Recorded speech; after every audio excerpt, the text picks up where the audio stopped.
बिस्मिल्लाहिर्रहमानिर्रहीम। अस्सलाम वालेकुम। मेरा नाम मोहम्मद हमाद है and I am lecturer in finance.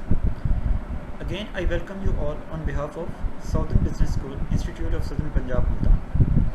आज हम अपने subject cost and managerial accounting का लेक्चर नंबर 8 देख रहे हैं और इस लेक्चर के अंदर हम जो टॉपिक डिस्कस करेंगे वो है मिक्स्ड कॉस्ट एनालिसिस।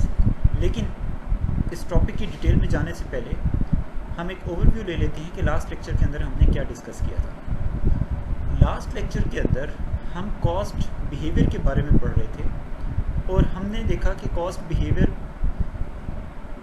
किस तरह से कॉस्ट प्रोडक्शन के अकॉर्डिंगली बिहेवियर अपना रिएक्शन शो करती है कि जब आपकी प्रोडक्टिविटी इंक्रीज़ हो तो कॉस्ट का रिएक्शन क्या होता है, जब आपकी प्रोडक्टिविटी डिक्रीज़ हो तो आपकी कॉस्ट का रिएक्शन क्या होगा।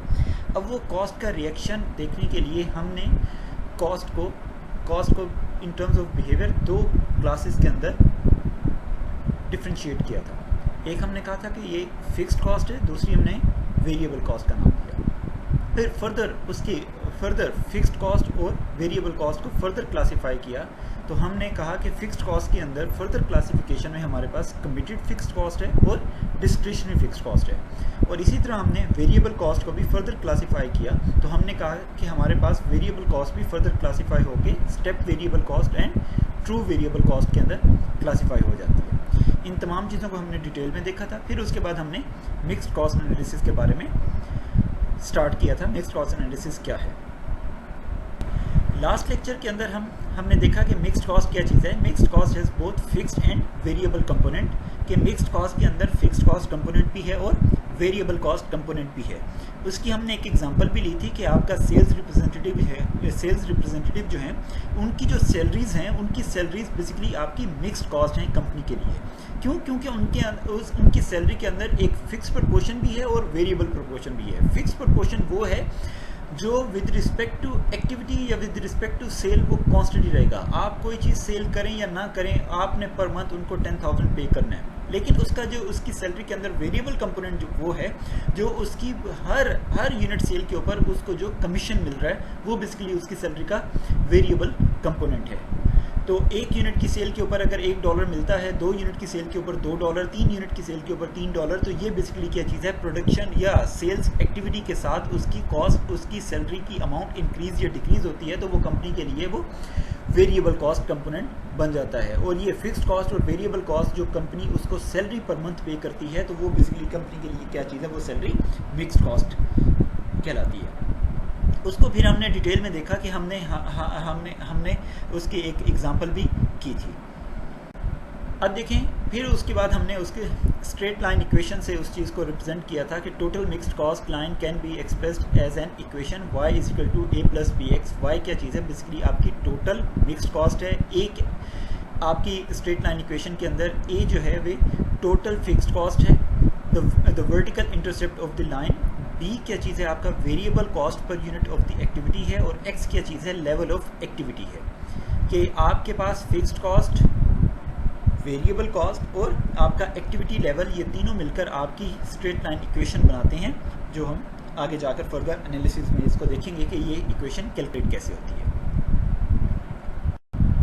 अब देखिए मिक्स्ड कॉस्ट एग्जांपल कि if your fixed monthly utility charges is $40, your variable cost is 0.03 per kilowatt hours and your monthly activity level is 2000 kilowatt hours, what is the amount of the utility bill.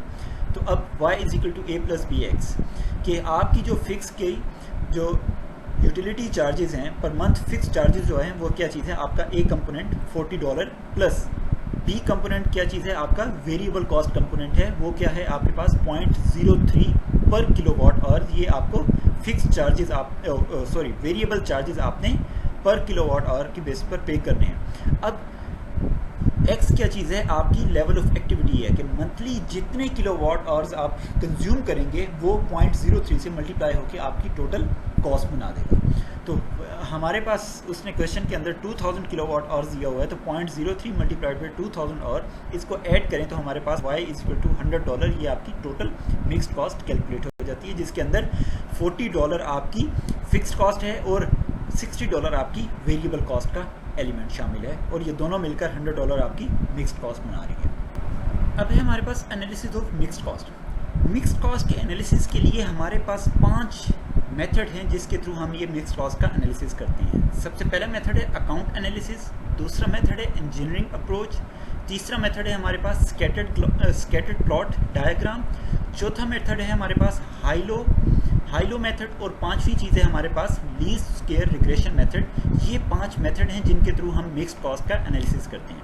अब one by one in चीज़ों को देख लेते हैं कि ये किस तरह से आपके मिक्स्ड कॉस्ट के एनालिसिस में यूज़ होते हैं। सबसे पहली चीज़ है हमारे पास अकाउंट एनालिसिस।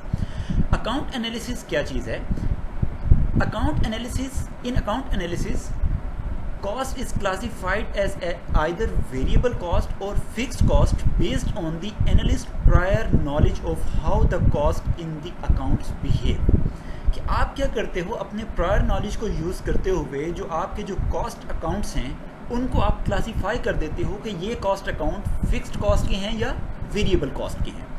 कि फिक्स्ड कॉस्ट के जो अकाउंट्स हैं वो आप एक कॉलम में ऐड करते जाते हो, तमाम फिक्स्ड कॉस्ट जो फिक्स्ड कॉस्ट की डेफिनेशन को फुलफिल करते हैं वो सारे के सारे फिक्स्ड अकाउंट्स में ऐड करते रहते हैं, और जो तमाम अकाउंट्स जो आपके वेरिएबल कॉस्ट की डेफिनेशन को फुलफिल कर रहे होते हैं वो सारे के सारे आप वेरिएबल कॉलम के अंदर ऐड करते रहते हो, और एट द एंड आपके पास टोटल कॉस्ट जो मिलती है उसके अंदर से आप इजीली कैटेगराइज कर सकते हो कि इसमें फिक्स्ड कॉस्ट का प्रोपोर्शन कितना है और वेरिएबल कॉस्ट का प्रोपोर्शन कितना है। For example, direct material would be classified as variable and a building lease cost would be classified as a fixed cost because the nature of those cost is different। ये वो चीज़ है जिसके हम account analysis को apply करके fixed cost और variable cost को अलग करते हैं मिक्स्ड कॉस्ट की कैलकुलेशन करने के लिए। उसके बाद दूसरा मेथड है हमारे पास engineering approach. In engineering approach cost analysis involved a detailed analysis of what cost behavior should be based on an industrial engineer's evaluation of the production method to be used, the material specification, labor requirement, equipment usage, production efficiency, power consumption and so on।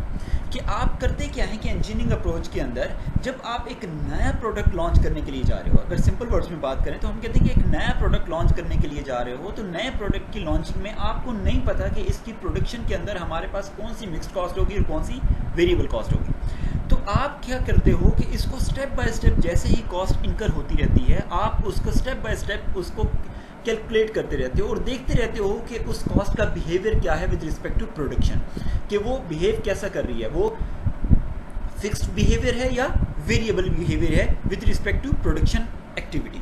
तो उसके हिसाब से आप engineering approach के अंदर with respect to production आप क्या करते हो कि अकाउंट्स को क्लासीफाई करते रहते हो कि ये फिक्स्ड कॉस्ट है, ये वेरिएबल कॉस्ट है।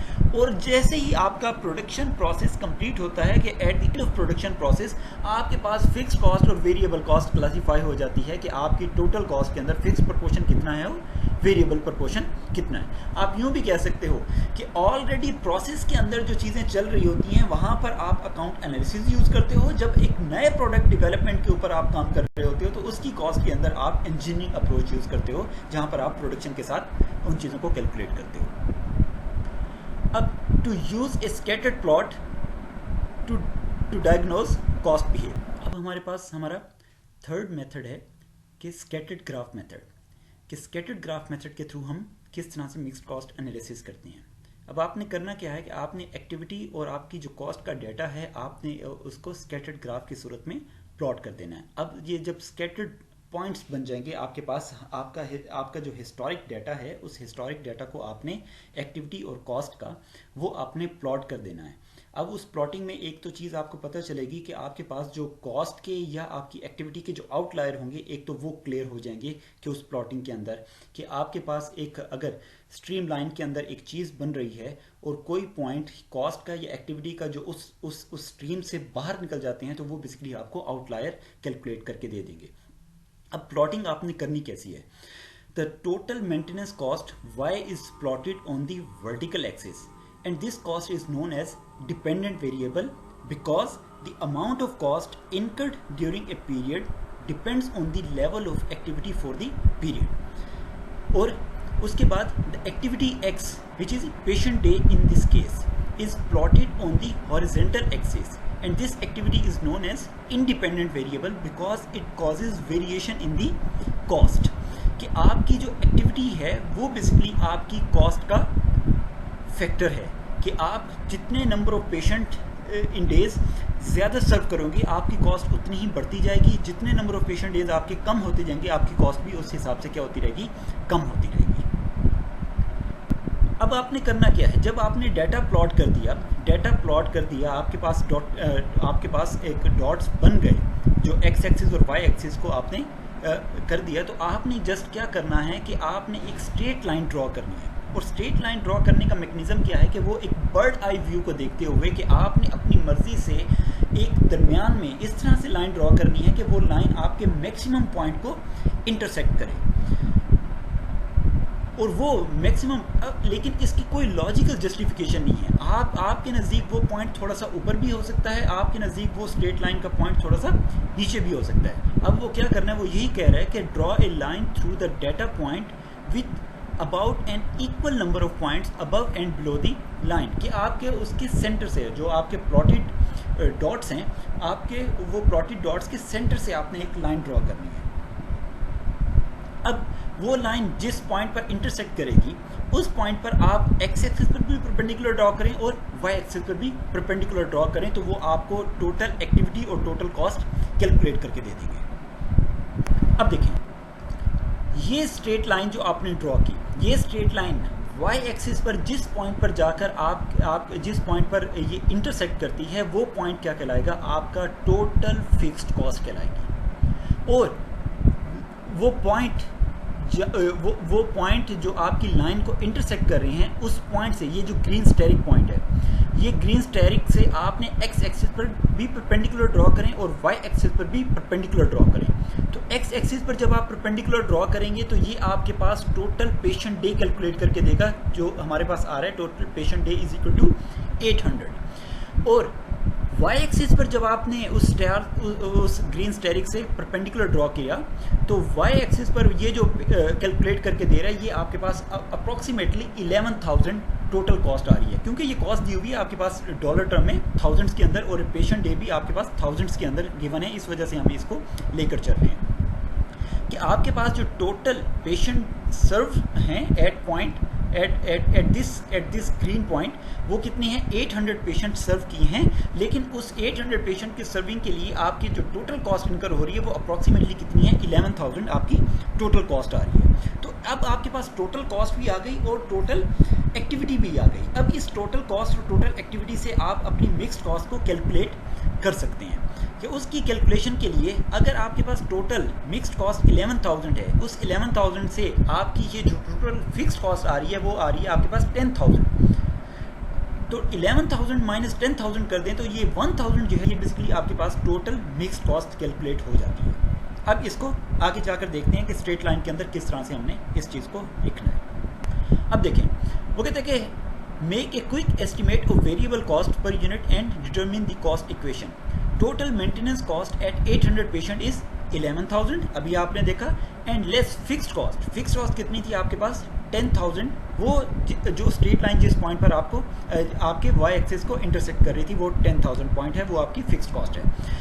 आपके पास estimated total variable cost for 800 patient निकल आती है 1,000। अब आपने variable cost per unit calculate करनी है, तो variable cost per unit calculate करने के लिए आपकी total variable cost divided by total number of activity.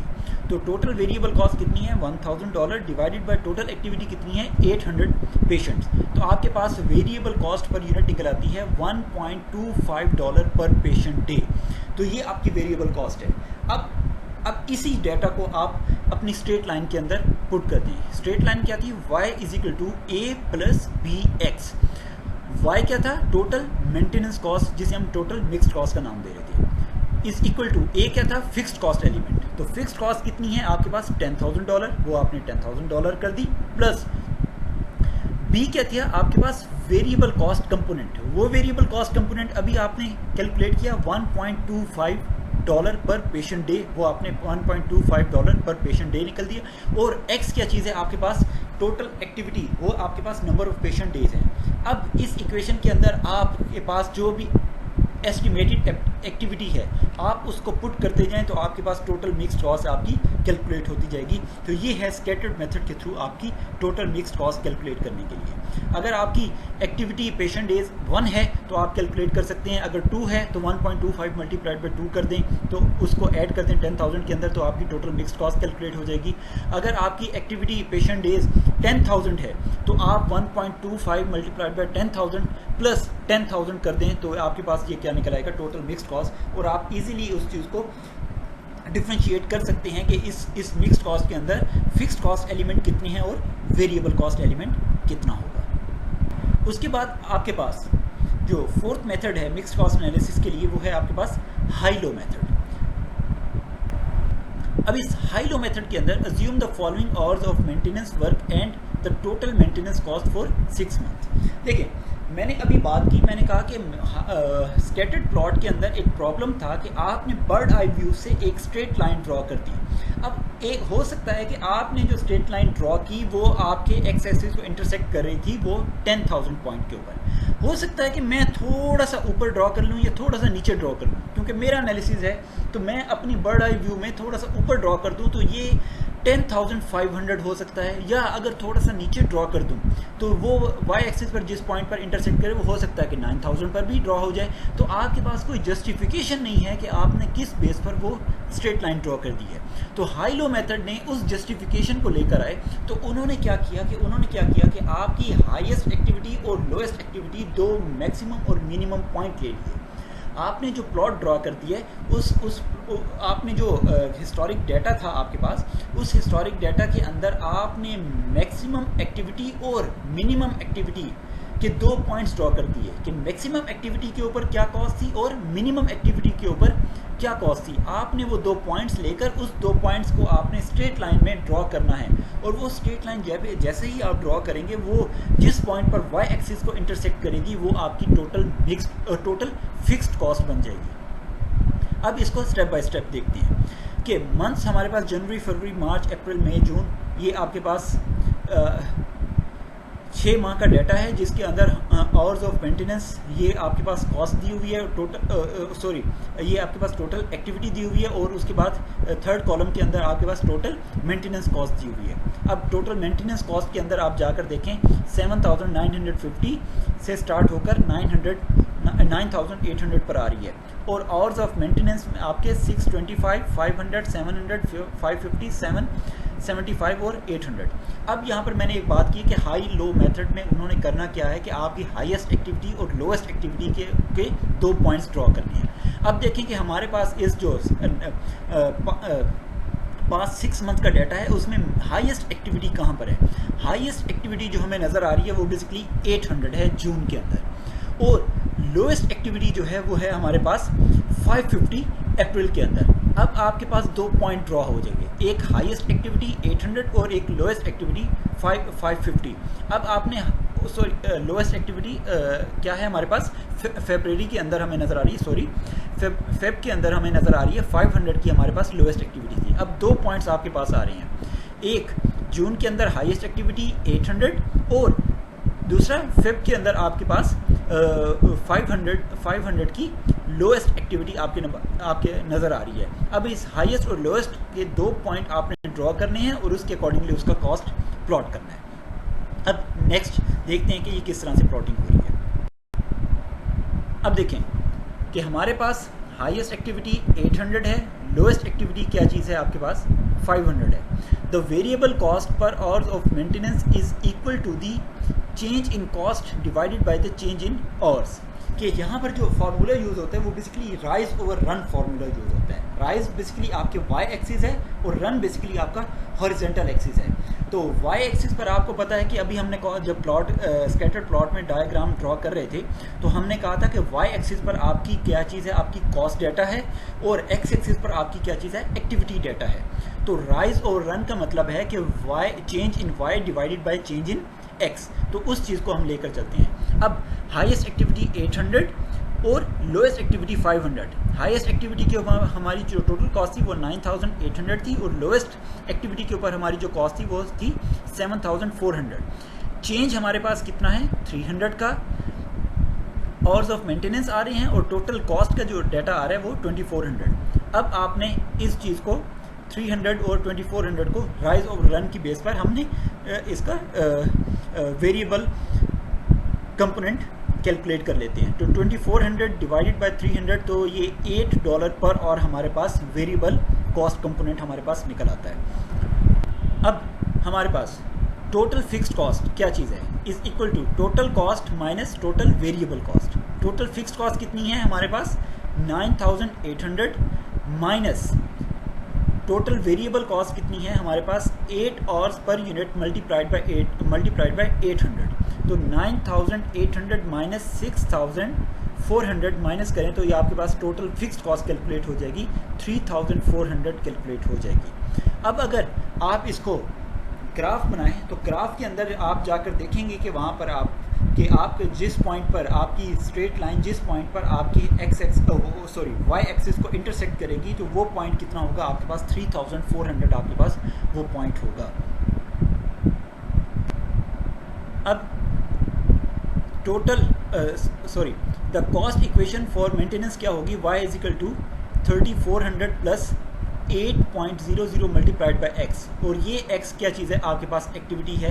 आप इसमें आप हाई लेवल एक्टिविटी का डाटा भी प्लॉट करके दें या लो लेवल एक्टिविटी का डाटा प्लॉट करके दें तो आपके पास आंसर क्या आएंगे, सेम आएंगे। तो वो कैलकुलेट करके देख लें।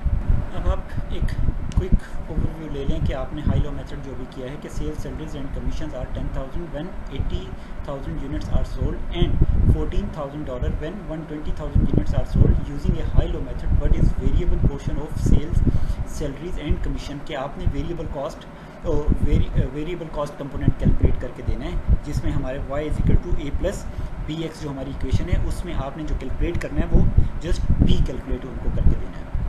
तो अभी आपने देखा कि हमारा फार्मूला क्या था, राइज और रन फार्मूला था कि आपने कहा था कि change in cost divided by change in activity. तो उसमें आप जाकर देखें तो वो कैलकुलेशन आप कर सकते हैं। अब देखें हाईएस्ट एक्टिविटी क्या थी 120,000, लोएस्ट एक्टिविटी क्या थी आपके पास 80,000, कॉस्ट हाईएस्ट एक्टिविटी के ऊपर 14,000, कॉस्ट लोएस्ट एक्टिविटी के ऊपर 10,000। तो चेंज इन एक्टिविटी और चेंज इन कॉस्ट को देख लें तो आपने क्या किया कि change in cost divided by change in activity किया तो 0.10 यूनिट, ये आपके पास आंसर क्या आ जाएगा, आपके पास बी आपका आंसर है। उसके बाद दूसरी चीज़ है कि sales salaries and commission are 10,000 when 80,000 units are sold and 14,000 when 120,000 units are sold using a high-low method. What is the fixed portion of sales salaries and commission? तो अब उसको कैलकुलेट करना है कि देखें टोटल कॉस्ट कितनी है हमारे पास, total cost is equal to total fixed cost plus total variable cost. तो टोटल कॉस्ट हमारे पास जो बन रही है वो बेसिकली क्या चीज़ है 14,000 is equal to total fixed cost plus total variable cost. तो टोटल फिक्स्ड वेरिएबल कॉस्ट अभी आपने कैलकुलेट किया तो वेरिएबल कॉस्ट कंपोनेंट अभी लास्ट में कैलकुलेट किया था तो 0.10 था आपके पास मल्टीप्लाइड बाय एक्टिविटी कितनी थी आपके पास 120,000 यूनिट्स थे। तो मल्टीप्लाई कर रहे थे 0.10 मल्टीप्लाइड बाय 120,000 तो आपके पास बन जाता है 12,000 यूनिट्स।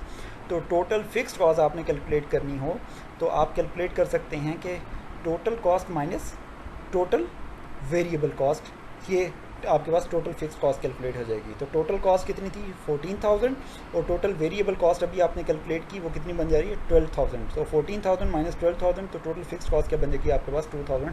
तो ए आंसर आपके पास कैलकुलेट हो जाएगा।